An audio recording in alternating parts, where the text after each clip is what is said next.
Hi, this is John Chenault with Vader TV, and today we're talking about the search market with Mark Cramer, the CEO of Surf Canyon. Mark, welcome. Thank you. Now, there's been a lot of changes in the search market. I mean, we've got the three dominant players: Google, Yahoo, Microsoft. Microsoft recently came out with this idea that they're going to give cash back to users of their live search.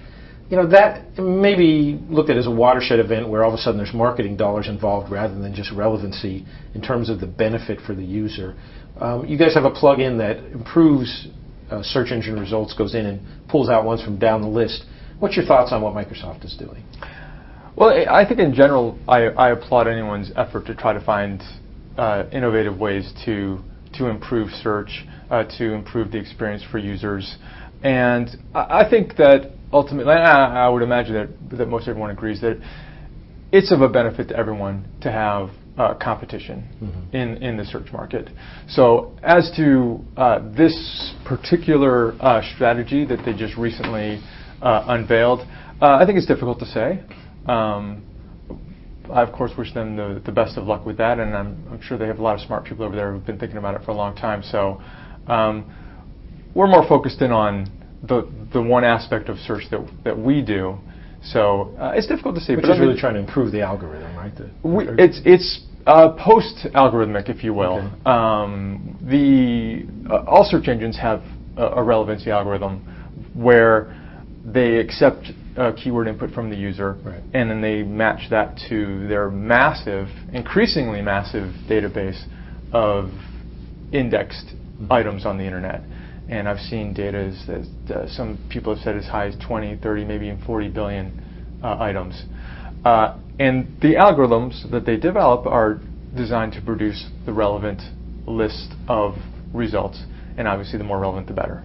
And what we're doing is we're adding a post-algorithm, if you will. We take the output of the search engine as our input, right, observe the user behavior signals as the search is taking place, and then use our algorithm on top of that to help refine the search, help people to drill down on what it is that they're really looking at, the subcontext or subcontext. Now let's talk a little bit about the recommendation sites, because more and more a lot of people are getting pushed results or shopping options before they even enter a search query. Amazon has done it for a long time. Other recommendation sites are doing it. Do you think that's going to impact the growth of the search market in that more and more people maybe won't even type in a search query, won't have to? How do you think it's going to impact going forward? I think it's going to have a big impact. And what Amazon and also Netflix have done has been very well received by the public. I know for me personally, I'm a Netflix customer, and sometimes I just sit there and just click one recommended movie after another, which is perhaps why my queue is about 5 years long based on the rate that I actually watch movies. But it's a wonderful experience to just keep having movies recommended to you, and you keep drilling down. One thing that's perhaps a bit different from what Amazon and Netflix and the others are doing, and from what we're doing, I mean, we're both generating recommendations, right, but their models are based on historical information and user profiles.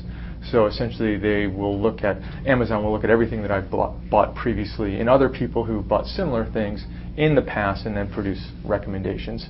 Whereas ours is really on the fly. Right. We don't require user profiles or user histories. We provide recommendations based on the real-time actions of the user, and we believe that that's important because those signals are, in fact, the strongest. Right. So what you searched for yesterday or last week or last month has a certain amount of relevance to what you're searching for today, but really what you're doing in the current search is the strongest indicator of your intent. Right. And Mark, quickly, what about Microsoft Yahoo? Do you think Microsoft ends up winning there? Do you think we see some consolidation at the top, or what's your thoughts on that? Well, obviously, we all watch that that proceed, and it's very interesting, and it has. What kind of impact do you think it's going to have? I think it's important for there to be competition in the search the search business, and so to the extent that a Yahoo Microsoft combined entity enables greater competition, or to the extent that them continuing as two separate entities enhances competition, I think it's difficult to say.